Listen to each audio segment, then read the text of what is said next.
Meu irmão, minha irmã, abra a sua Bíblia. Você que está em casa, abra a sua Bíblia. Atos 2, a partir do verso 37, mas em especial dos versos 42 a 47, queremos nos deter nesta noite, na nossa reflexão, mas mantenha a sua Bíblia aberta. Fizemos a leitura do texto já na abertura deste culto, então você que não chegou a tempo de ouvir essa leitura, vá acompanhando aí a exposição com a sua Bíblia aberta e assim, lendo, estudando e meditando conosco. Nós iniciamos esta série de mensagens no livro de Atos. Na introdução do livro de Atos, nós iniciamos falando que os três grandes temas de Atos surgem nos dois primeiros capítulos. O primeiro grande tema, as crianças que estão aí atentas, acompanhando Atos, não sei se lembram do que eu falei, né? Se não lembram, vou sugerir ao pessoal do quiz aí para colocar na terça-feira esses temas para o pessoal lembrar aí quais são os três grandes temas do livro de Atos. Se você ainda não entrou no nosso Instagram, terça-feira nossa equipe costuma colocar lá algumas perguntas para você responder com base na mensagem do domingo à noite. Então, fique atento à mensagem, pegue seu caderno, sua caderneta, faça anotações e vá conferir, e aí você vai lá, responde e acerta tudo. Eu não sei que prêmio vocês vão receber, mas certamente vocês vão cooperar ali com o nosso Instagram, respondendo as perguntas da nossa mensagem aqui. Então, nós colocamos que os três grandes temas aparecem nos dois primeiros capítulos. O primeiro tema é a visão evangelística e missionária. Essa visão evangelística e missionária do livro de Atos vai aparecer logo em Atos 1:8, quando o Senhor, antes de subir, promete aos seus discípulos que eles receberiam um poder para serem testemunhas, tanto em Jerusalém como na Judéia, Samaria, até os confins da terra. Então, nós temos ali um grande tema do livro de Atos, que é missões. Atos é, sobretudo, um livro missionário. Atos é um livro que nos impulsiona a sair da zona de conforto para fazer novos discípulos. Ao estudar aquilo que aconteceu com os primeiros apóstolos, você vai perceber que eles foram fiéis àquela ordem que Jesus deu ali em Mateus 28, ide fazer discípulos. Eles foram fiéis, eles saíram fazendo discípulos. E você vai estudar então em Atos, sobretudo, como o apóstolo Paulo avança em várias cidades, em várias regiões e no mundo que ele podia avançar na época, plantando igrejas, treinando lideranças, fazendo missões, de modo que a visão evangelística e missionária vai aparecer em Atos capítulo 1, logo no início. Uma segunda perspectiva, o grande tema de Atos é o poder do Espírito Santo é manifesto de uma forma visível. O poder do Espírito Santo que se manifestaria no capítulo 2 de Atos, ele se dá e ele acontece, ele vem sobre a igreja ali de uma forma visível, de uma forma que todos podiam perceber. E aqueles que estavam fora, aqueles que estavam longe, e que naquele momento estavam ali em Jerusalém, por sinal, ficaram perplexos diante daquele acontecimento, de modo que o poder do Espírito Santo se manifesta de uma forma visível ali em Atos 2. Então nós vamos ter os sonhos, as visões, as palavras proféticas, como promessa feita por Deus através de Joel, acontecendo e se cumprindo entre os filhos de Deus.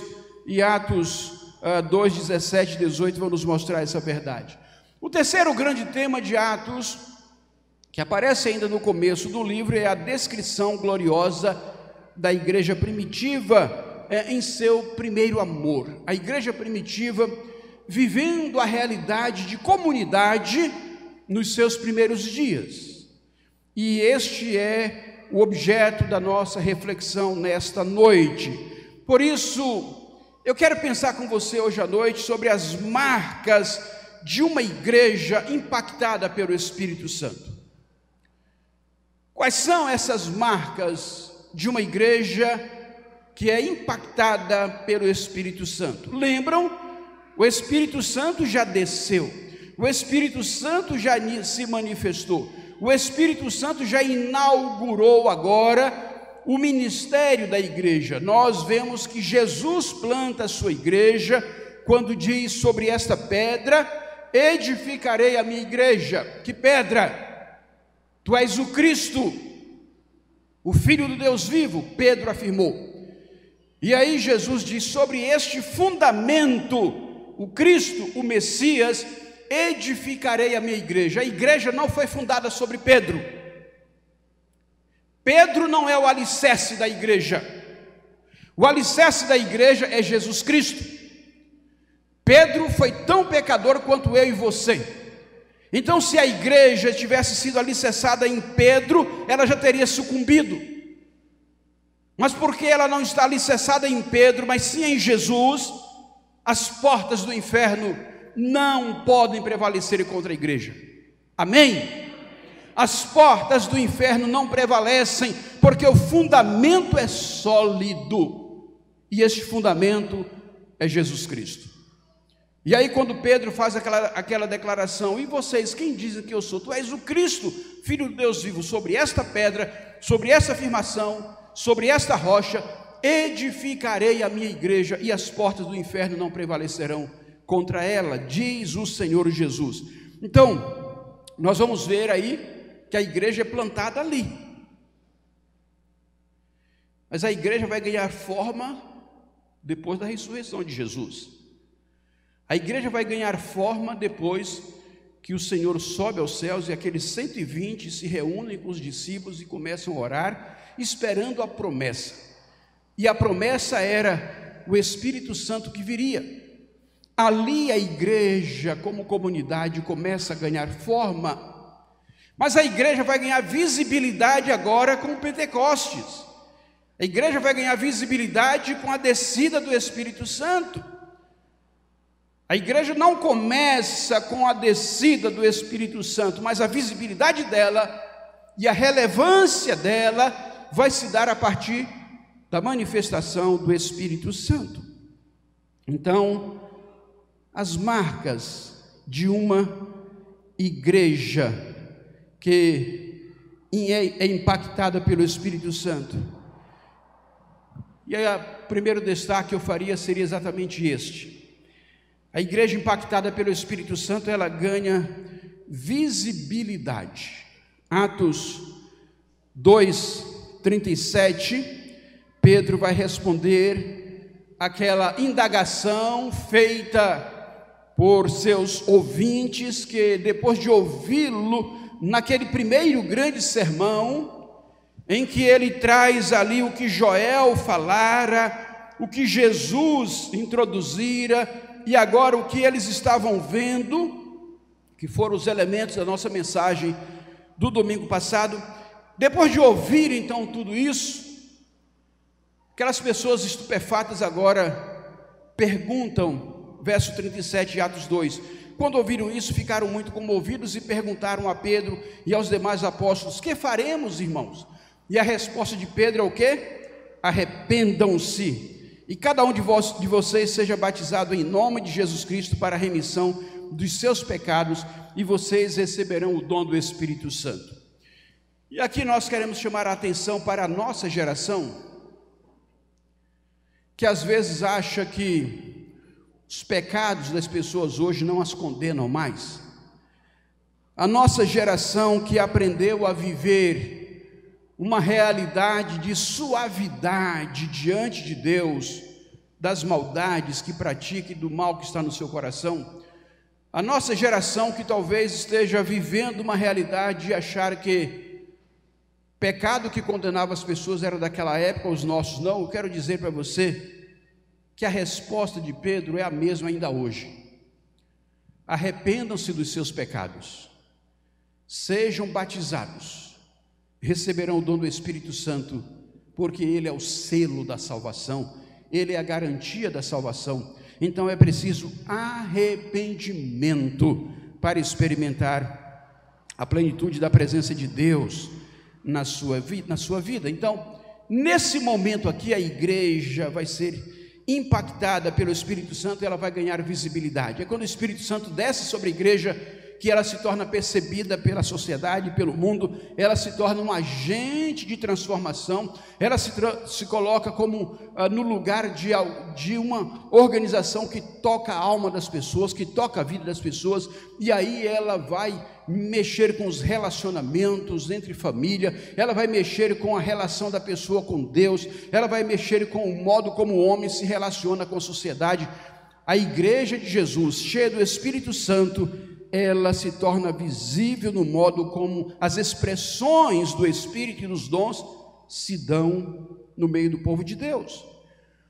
Mateus 5, versos 14 a 16, a Bíblia diz assim: olha, vocês são a luz do mundo, não se pode esconder uma cidade situada no alto de um monte, nem se acende uma lamparina para colocá-la debaixo de um cesto, mas num lugar adequado, onde ilumina bem todos os que estão na casa.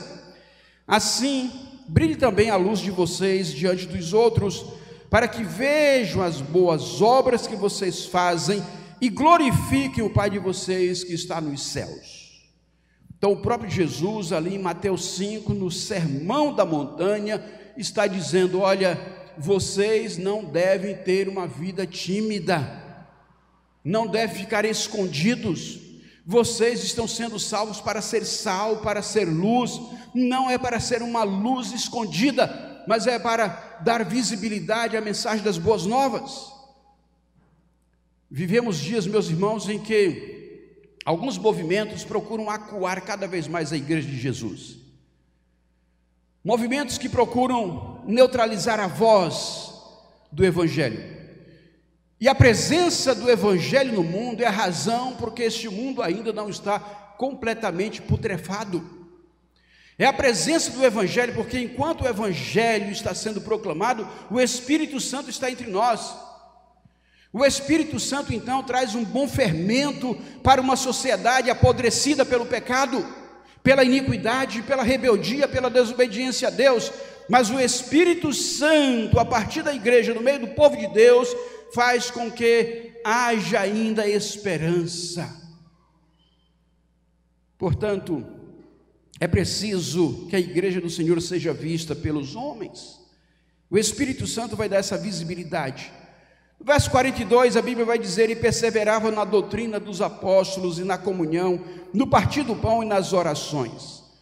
A igreja impactada pelo Espírito Santo, ela persevera nas disciplinas que a fazem amadurecer e crescer, as chamadas disciplinas espirituais.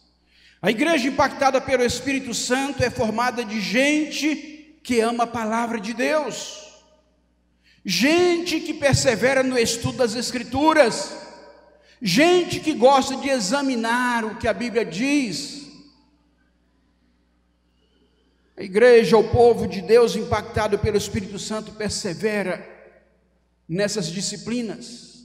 A doutrina ensinada pelos apóstolos, porque os apóstolos reproduziram aquilo que Jesus lhes ensinou. Então, perseverar na doutrina dos apóstolos é perseverar nos ensinamentos de Jesus.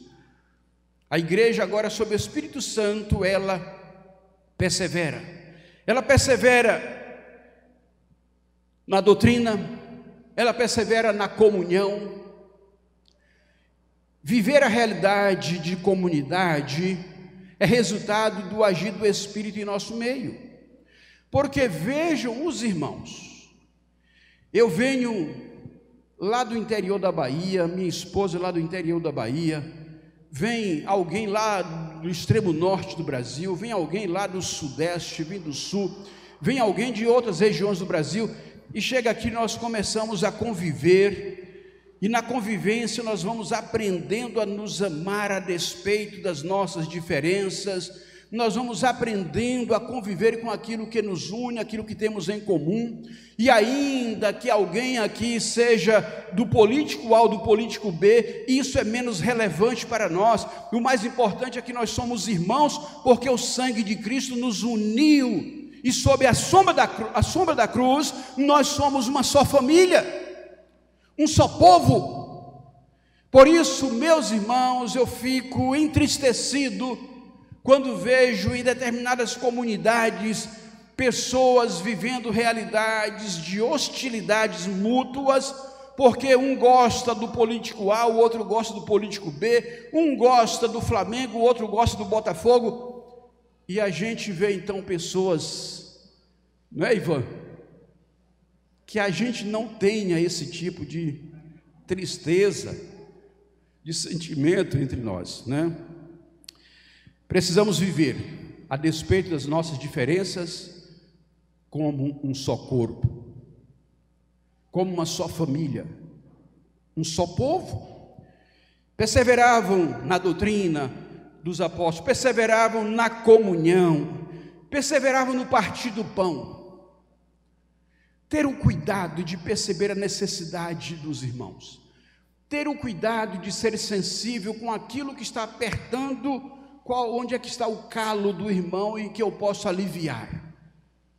Onde é que está a necessidade do irmão que eu posso chegar com socorro? Às vezes uma palavra de oração, um telefonema, como o nosso professor Nelson tem insistido aí nas nossas aulas, às vezes um telefonema faz tanta diferença, não é? Às vezes é procurar identificar, olha, você está precisando de alguma coisa que eu possa lhe servir? Então a igreja vivia o espírito de servir uns aos outros, no partir do pão, é prover aquilo que diz respeito à necessidade, mas também era uma igreja que vivia a realidade da ceia do Senhor, como um ambiente em que as diferenças desaparecem na cruz, e em Cristo somos feitos uma unidade. Então aquela igreja perseverava na palavra, na comunhão, perseverava no partir do pão, mas também perseverava na oração. Precisamos, meus irmãos, aprender com a igreja primitiva a orar mais. Precisamos, com a igreja primitiva, aprender a colocarmos-nos mais na presença de Deus, na dependência de Deus, para que, assim fazendo, possamos nos tornar receptivos aos feitos, aos prodígios, às manifestações do Espírito Santo. Certamente, aquele que ora exercita a sua fé. E aquele que exercita a sua fé não duvida quando vê Deus agindo, entende que ali está o agir do Senhor. Então a igreja primitiva que vivia estes elementos, que vivia estes valores na sua caminhada, esta igreja, ela trabalhava o elemento da qualidade que gerou quantidade. A partir do modo como ela viveu a qualidade do evangelho, a quantidade, as pessoas foram se somando, foram chegando. É aquilo que nós consideramos aqui os dois pilares do nosso discipulado: maturidade e multiplicação. Neste momento, nós estamos trabalhando o elemento da maturidade na vida da igreja, estudando essas disciplinas, refletindo, ouvindo o que Deus está nos falando, preparando o nosso coração para aquilo que Deus ainda quer fazer. Então nós estamos trabalhando esse pilar, o pilar de uma igreja madura por meio do discipulado, o pilar de uma igreja de convicções sólidas por meio do discipulado, o pilar de uma igreja que entenda o lugar do Espírito Santo na vida dela por meio do discipulado. E uma vez trabalhando esses elementos, chegará o momento da multiplicação, chegará o momento do crescimento, chegará o momento em que Deus vai acrescentar novas vidas, novas pessoas ao seu povo, ao seu corpo, à sua igreja. Então, nós temos este elemento, a igreja impactada pelo Espírito Santo, ela persevera nas disciplinas espirituais que a fazem amadurecer e crescer.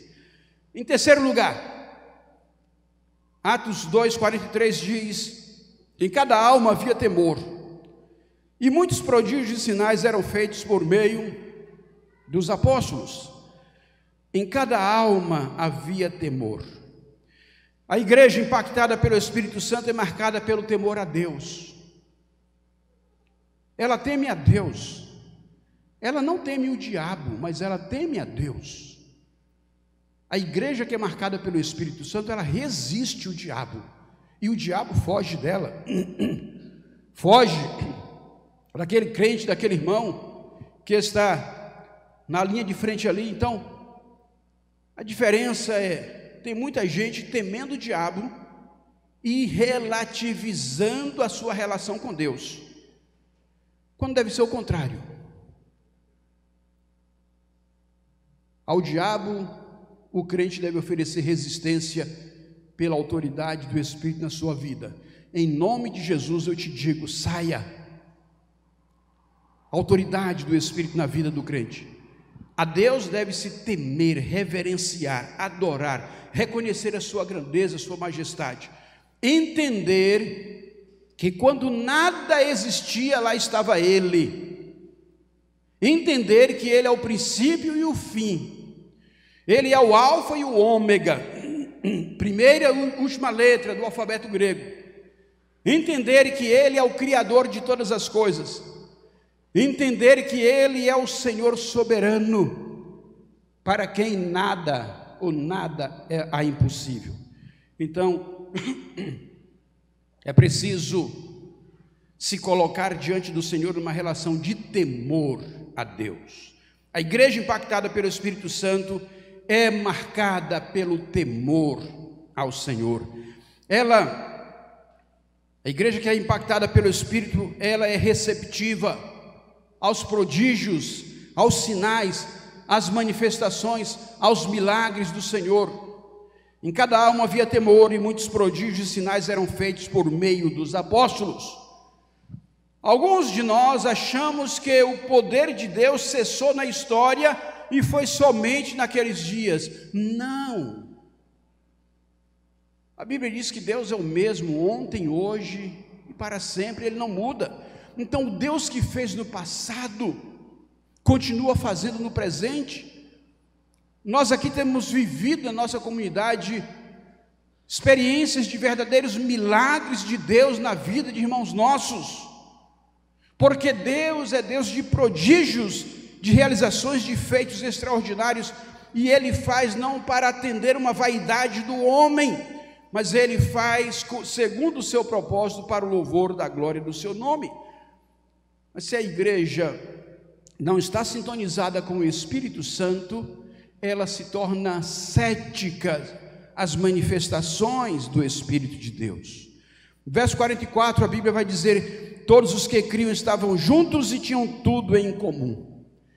A igreja impactada pelo Espírito Santo é constituída de gente que acredita, gente que comunga, gente que crê, como aquele irmão que é diferente, que é diverso, mas crê. E porque crê, tem comunhão. Porque crê, quer ter o prazer de estar convivendo. Porque crê, quer estar em conexão, em relação com outros irmãos. A igreja que é impactada pelo Espírito Santo, ela é constituída de gente assim, gente que acredita, gente que comunga. Meus irmãos, nós temos que ter muito cuidado para não nos enganarmos com religiosidade. Alguns de nós reduzimos a nossa relação com Deus e o nosso comprometimento enquanto discípulos do Senhor, reduzimos tudo isso a uma mera religiosidade em que formalmente se vem a um culto, volta-se para casa, mas a Bíblia não permeia a vida da pessoa, a palavra não faz parte das decisões do dia a dia, a prática de oração está longe de acontecer, e a pessoa então mantém uma religiosidade de casca. Vem, impressiona, mas volta para casa e continua aquela pessoa morna, fria, distante de Deus e das coisas de Deus, e aí nada de extraordinário acontece. Precisamos ter cuidado para não sermos meros religiosos, mas sim ser discípulos comprometidos com Cristo que se deu por nós. E a igreja que é impactada pelo Espírito, ela é constituída de gente assim, gente que acredita, de gente que comunga. Diz o verso 45: vendiam suas propriedades e bens, distribuindo o produto entre todos, à medida que alguém tinha necessidade. A igreja impactada pelo Espírito Santo pratica a generosidade de uma forma altruísta. Ela exercita a generosidade, não para aparecer na mídia, não para impressionar relatórios, mas ela é generosa porque o seu espírito é altruísta, o seu espírito é de amor, um amor que faz sem a preocupação de receber os aplausos, um amor que faz porque ama, um amor que faz de forma abnegada, de forma desapegada. A igreja que é impactada pelo Espírito Santo, ela pratica generosidade de uma forma altruísta. Obrigado, Marcelo.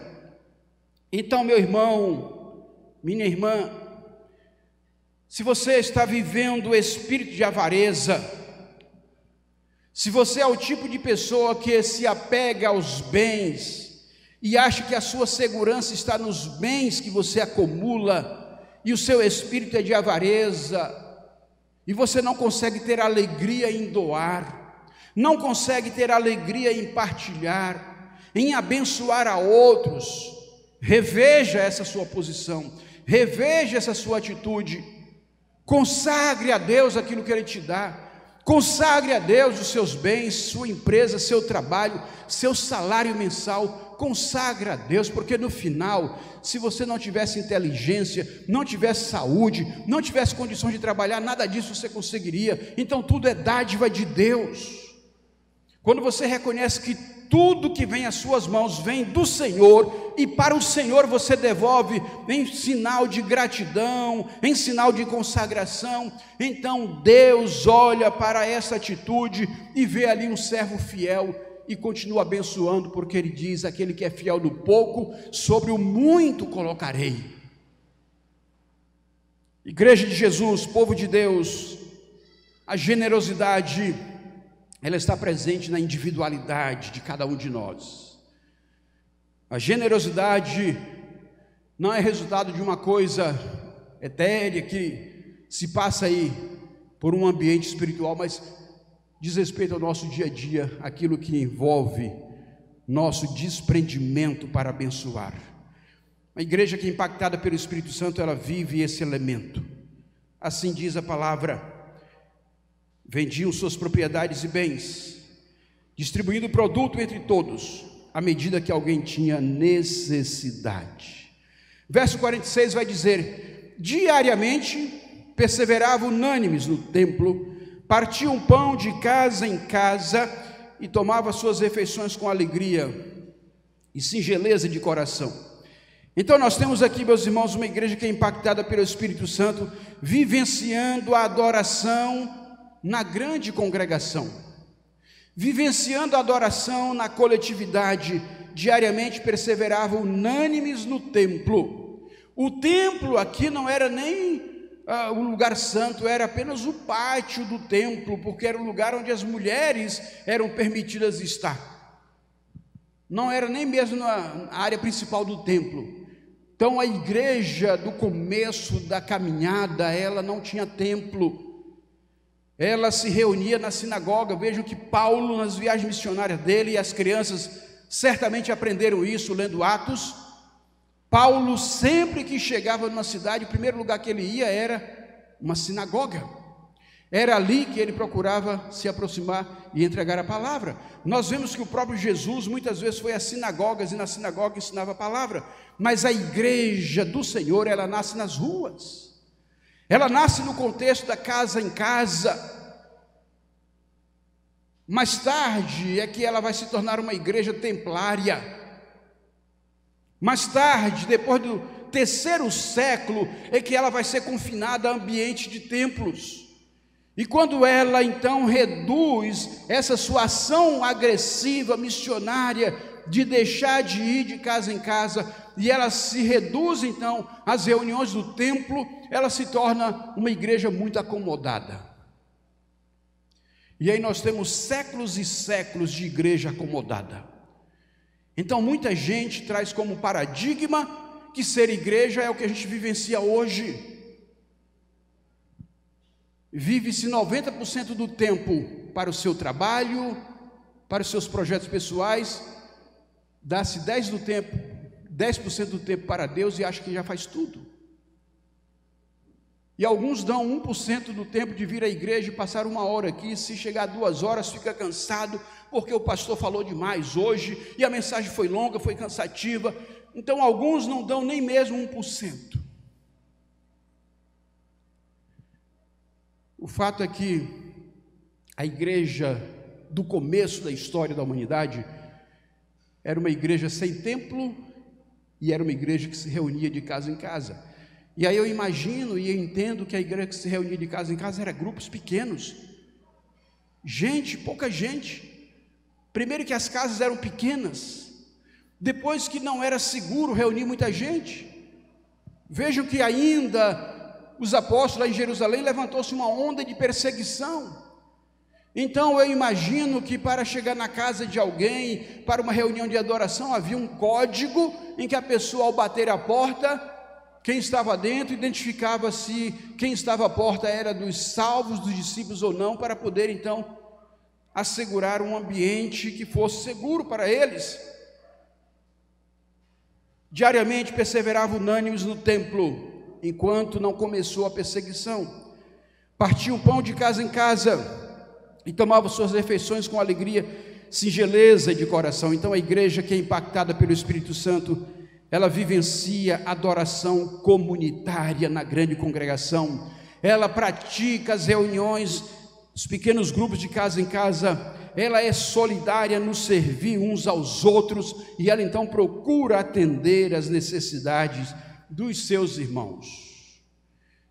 Finalmente, verso 47 diz que aquela igreja, louvando a Deus e contando com a simpatia de todo o povo, enquanto isso, o Senhor lhes acrescentava dia a dia os que iam sendo salvos.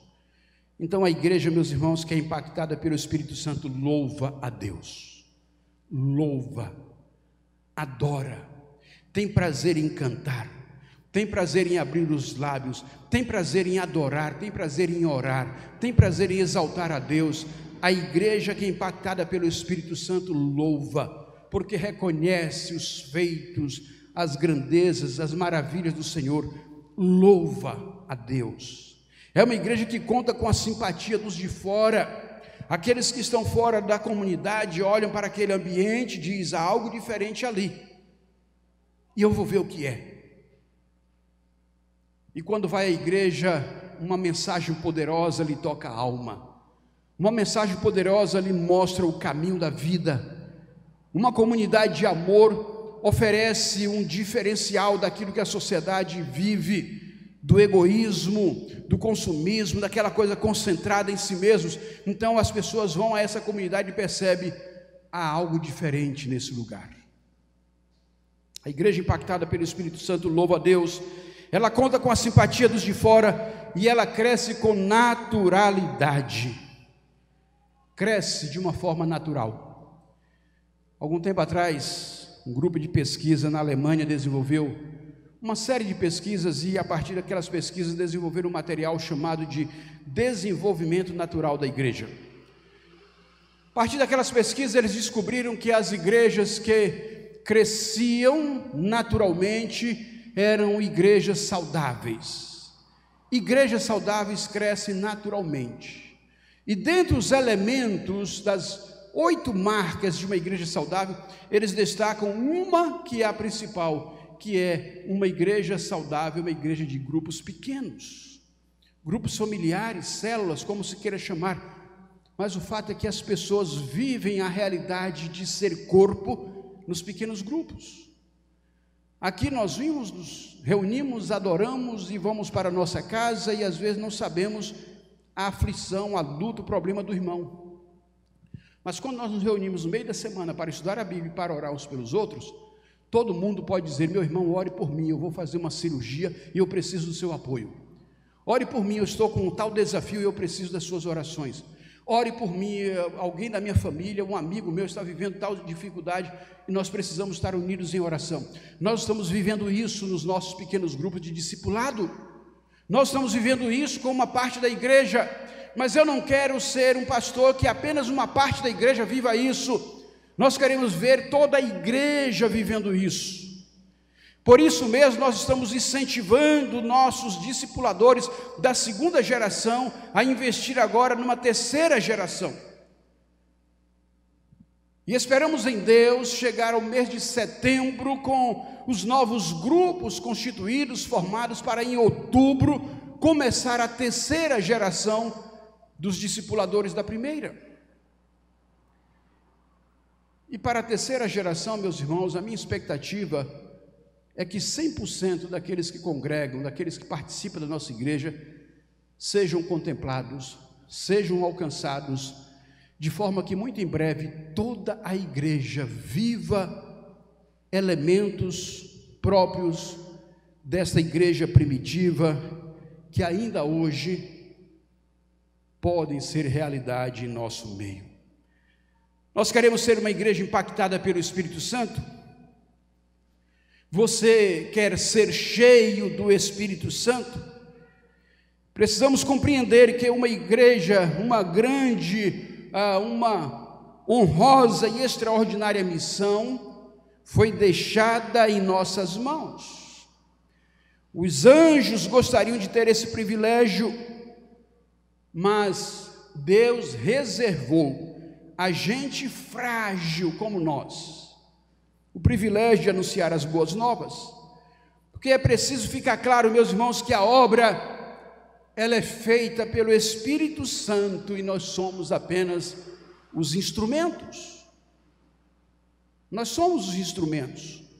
Quando nós nos apresentamos ao Senhor, dizemos: Senhor, dá-me a oportunidade de testemunhar o teu amor para alguém. Certamente Deus vai dar essa oportunidade.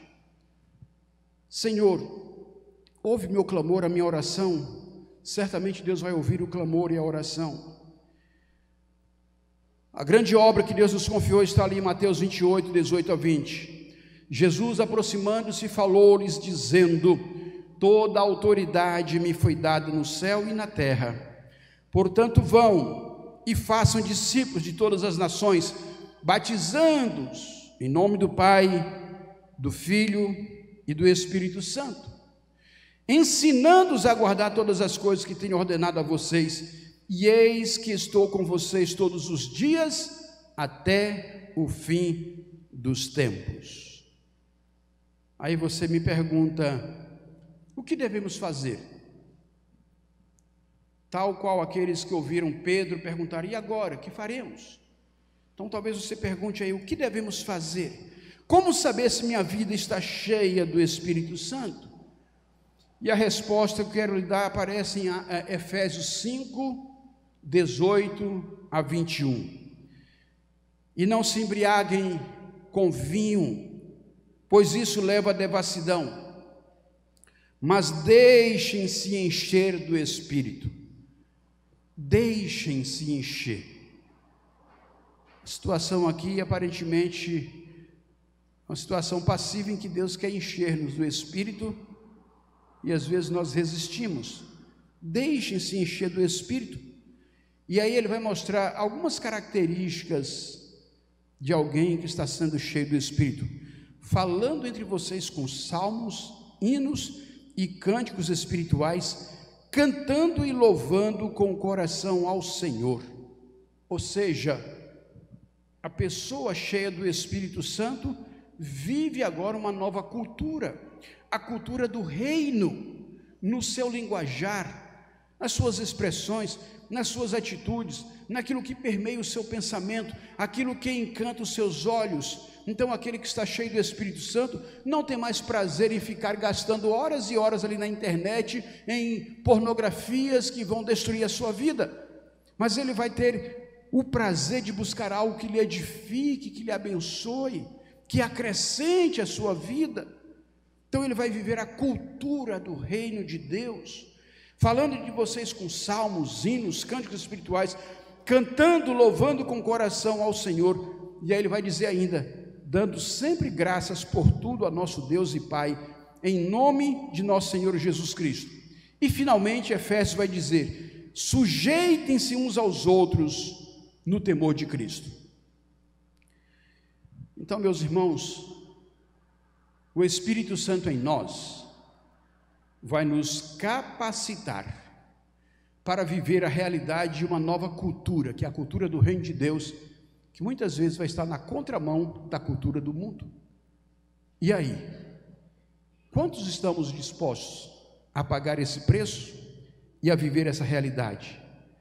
Enchei-vos do Espírito, deixem-se ser cheios, permitam-se ser usados por Deus. Certamente o Espírito Santo quer impactar a sua vida, quer impactar a minha vida, quer impactar a vida de todos nós, e Ele quer impactar a igreja do Senhor, tornando-a uma igreja que dá visibilidade às boas novas e que leva a mensagem de salvação a tanta gente que precisa crer em Jesus. Amém? Queira Deus nos abençoar e nos instruir, meus irmãos. Você pode orar comigo?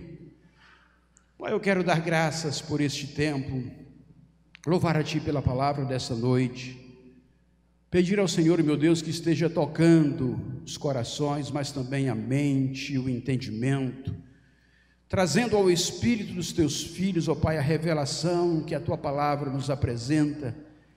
Deus, em nome de Jesus, o vaso, o instrumento é frágil, é falho, mas aquele que inspira a palavra, que ensina a palavra, esse é perfeito, é poderoso, é soberano. Por isso eu te peço, aquilo que não foi claro, ó Deus, ao entendimento e à mente do teu povo, que o Espírito Santo lhes traga agora compreensão e os ajude a sair daqui desejosos de viver uma realidade de pessoas cheias do Espírito Santo, por meio de quem o Senhor possa continuar impactando o mundo pela tua presença em nós.